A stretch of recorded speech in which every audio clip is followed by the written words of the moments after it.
नमस्कार दोस्तों, बरबड़ एकेडमी में आपका हार्दिक स्वागत, अभिनंदन, आदाब, खैर मकतब है। मैं श्यामलाल बरबड़ आपका हार्दिक अभिनंदन करता हूं। दोस्तों, मैं रोजाना की भांति फिर से एक नए तथ्य के साथ आपके सामने हाजिर हुआ हूं। हमारा नया तथ्य है राजस्थान जीके। राजस्थान जीके को मैं लेकर रोजाना एक दो क्लासें लेकर आपके सामने हाजिर होता हूं। दोस्तों, तो देखिए, राजस्थान जीके के संबंध में मैं कुछ तथ्य है, महत्वपूर्ण तथ्य है, जो रिपीट होने वाले सवाल है, उनको लेकर आता हूं। बरबड़ एकेडमी में हमारे हिंदी साहित्य का इतिहास एवं हिंदी काव्य शास्त्र, पाश्चात्य काव्य शास्त्र, हिंदी व्याकरण और हिंदी शिक्षण विद्या विशेष रूप से संचालित है। आप इस चैनल को सब्सक्राइब करें और देखें। मैंने आपको पहले भी बताया था कि इस चैनल पर जब आप पढ़ने बैठते हैं तो पेन और कॉपी जरूर लेकर बैठिए, आपको पढ़ने में बड़ी सहूलियत रहेगी।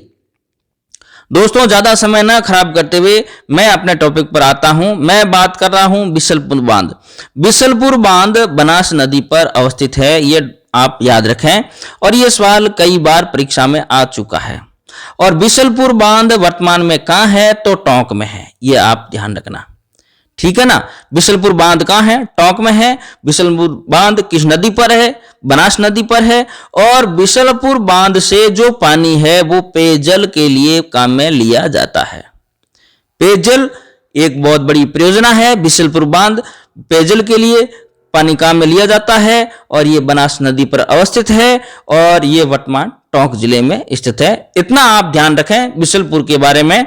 और बिसलपुर बांध के बारे में सवाल अक्सर राजस्थान जीके में पूछ ही लिया जाता है, कोई भी कंपटीशन में पूछ लिया जाता है। आगे मैं दोस्तों बात करूं तो राजस्थान के खारे पानी की जो झील है उनके बारे में बात करूं कि खारा पानी कहां से आया और किस प्रकार खारे पानी की झीलें राजस्थान में बनी। तो आप सभी को पता है कि खारे पानी की झील राजस्थान में तैथिस सागर के अवशेष है। जो थार का रेगिस्तान है लगभग 61%, वो पूरा का पूरा तैथिस का अवशेष है, आप ये ध्यान में रखें। और खारे पानी की जो झीलें हैं विशेष रूप से आप सांभर, लूणकरणसर, फलोदी, है ना, इनको आप जैसे बालोतरा में बहने वाली लूणी नदी, है ना, तो इन झीलों को आप ध्यान में रखें और इनसे संबंधित सवाल परीक्षा में पूछ लिया जाता है। आगे मैं दोस्तों बात करूं तो कालीबंगा के बारे में पिछली कक्षा में भी मैंने जिक्र किया था और आज थोड़ा जिक्र और कर लेता हूं। कालीबंगा हनुमानगढ़ जिले में स्थित है, ठीक है ना। पहले कालीबंगा के बारे में बात कर लेते हैं। कालीबंगा हनुमानगढ़ जिले में स्थित है और इस सभ्यता में खूबी यह रही कि इस निकासी, जल निकासी के लिए नालियां मिली, अन्नागार के बड़े बड़े कोठार मिले हैं, रसोई मिली, नगर की व्यवस्था सुरुचिपूर्ण सुवर्ण रूप से मिली, है ना। और यह जो सभ्यता है घग्गर नदी के किनारे अवस्थित थी, ठीक है ना। अब बात आई घग्गर नदी की, तो घग्गर नदी के कई नाम हैं। दर्शवती नदी भी कहते हैं, सरस्वती नदी भी कहते हैं, घग्गर नदी भी कहते हैं ना। और धान का कटोरा जो गंगानगर कहा जाता है, तो यहाँ घग्गर नदी का ये मैदान है। आगे मैं बात करूं दोस्तों तो घग्गर नदी है वर्तमान में एक अंतःप्रवाही नदी मानी जाती है। हनुमानगढ़ में बहती हुई यह नदी अंतःप्रवाही हो जाती है और आंतरिक रूप से चलने वाली नदियों में मुख्य नदी यह मानी जाती है। आगे दोस्तों बात करूं मैं अभ्यारण्य के बारे में, राष्ट्रीय जो उद्यान है उनके बारे में बात करूं तो ध्यान में रखें रणथंभौर राष्ट्रीय उद्यान सवाई माधोपुर में है और रामगढ़ विषधारी अभ्यारण्य बूंदी में है। इन दोनों को आप ध्यान में रखें। रणथंभौर राष्ट्रीय उद्यान वर्तमान सवाई माधोपुर में है और रामगढ़ विषधारी अभ्यारण्य बूंदी में है। दोनों के बीच बाघों के आवागमन, जैसे रणथंभौर के जो बाघ है वो विषधारी में जा सकते हैं, रामगढ़ विषधारी में जा सकते हैं, और रामगढ़ विषधारी के जो बाघ है रणथंभौर में जा सकते हैं। दोनों के बीच बाघों के आगमन के लिए एक सुगम व्यवस्था बनाई गई है, जो उस व्यवस्था को संथाल सागर आखेट निषेध क्षेत्र की स्थापना की गई है। नाम है संथाल सागर। संथाल सागर आखेट निषेध क्षेत्र की स्थापना की गई है। यह करंट के क्षेत्र में देखे तो भी इंपॉर्टेंट है और राजस्थान जीके के क्षेत्र में देखे दोस्तों फिर भी यह बहुत ही इंपॉर्टेंट सवाल बनता है। इनको आप इंपॉर्टेंट मान लें और आगामी परीक्षा में यह सवाल टपकने वाला है, आप आराम से इनको याद कर लें। आगे मैं दोस्तों बात करूं दादू दयाल के संबंध में। दादू दयाल जी की जो मुख्य पीठ है वो नरैना में है। नरैना वर्तमान जयपुर में है, नरैना जयपुर में है। और दादू दयाल एक निर्गुण संत थे, मुख्य पीठ इनकी यहाँ नरैना में है। और परीक्षा में अक्सर ऐसा ही सवाल पूछा जाता है, कई बार सवाल आता है नरैना का संबंध है जयपुर से, या नरैना का संबंध है दादू दयाल से, या दादू दयाल की मुख्य पीठ है नरैना। इस तरीके से सवाल परीक्षा में देखने को मिलते हैं, चाहे कोई भी पेपर हो। अक्सर परीक्षा में ऐसे सवाल पूछे जाते हैं। राजस्थान जी के में ये पूछा जाता है। और इनके जो संप्रदाय है, एक तो है ब्रह्म संप्रदाय, इनको याद रखना, और पर ब्रह्म संप्रदाय दादू दयाल के अन्य जो नाम है इन नाम से जाना जाता है, ब्रह्म संप्रदाय और पर ब्रह्म संप्रदाय। सवाल ऐसा भी आ सकता है पर ब्रह्म संप्रदाय से संबंधित है, जिसमें एक दादू दयाल ऑप्शन होगा। दोस्तों इसमें मिस्टेक नहीं करना है, क्योंकि यह रिपीट होने वाले सवाल है। अगर रिपीट होने वाले सवाल गलत हो जाते हैं तो हम मेरिट से पिछड़ जाते हैं। रिपीट होने वाले 15-20% क्वेश्चन हर परीक्षा में आते हैं, घुमा फिरा के आते हैं। उन सवालों को हमें गलत नहीं करना है।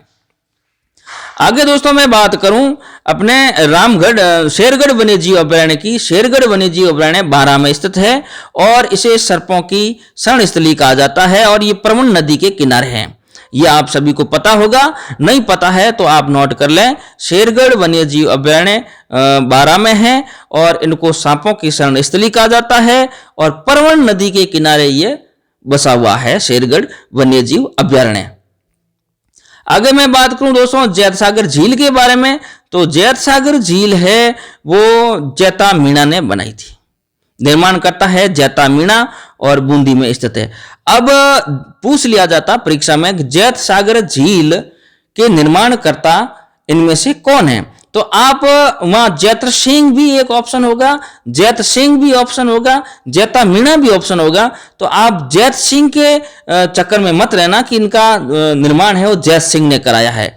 यहाँ जैता मीणा आपका उत्तर दोस्तों सही होगा, क्योंकि यह कंफ्यूज करने वाला सवाल है। जैत सिंह नहीं करके आप जैता मीणा करें, और इनका समय है 12वीं शताब्दी। 12वीं शताब्दी में जैता मीणा ने, जो बूंदी का तत्कालीन शासक था, उसने जैत सागर झील का निर्माण कराया था। ये आप इतना ध्यान रखें दोस्तों।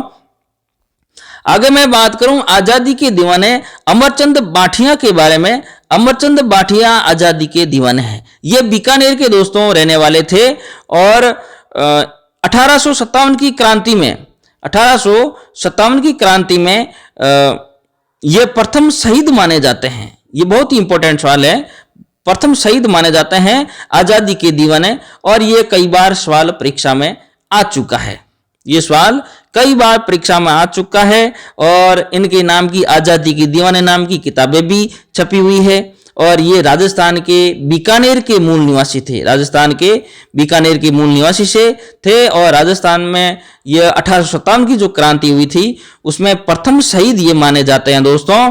और इतना ही नहीं, इनको मंगल पांडे की संज्ञा दी गई है। इनको राजस्थान का मंगल पांडे भी कहते हैं, और भामाशाह के रूप में भी इनका नाम आगे है, इसलिए इनको द्वितीय भामाशाह के रूप में जाना जाता है। इन्होंने रानी लक्ष्मीबाई को आर्थिक सहायता दी थी। रानी लक्ष्मीबाई के बारे में आप जानते हैं, रानी लक्ष्मीबाई 1857 की क्रांति की एक वीरांगना थी, जिसने अंग्रेजों से लोहा लिया था। उसको इन्होंने आर्थिक सहायता पहुंचाई थी, इसलिए बड़ी श्रद्धा के साथ अमर सिंह बाठिया को दोस्तों याद किया जाता है, एक भामाशाह के रूप में याद किया जाता है। महाराणा प्रताप को जिस भामाशाह ने आर्थिक सहायता पहुंचाई थी, उसी प्रकार बीकानेर निवासी अमर सिंह बाठिया ने रानी लक्ष्मीबाई को आर्थिक सहायता पहुंचाई। इसलिए महत्वपूर्ण सवाल है, इनको आप याद रखें। आगे मैं बात करूं गिरी सुमेल के बारे में बात करूं।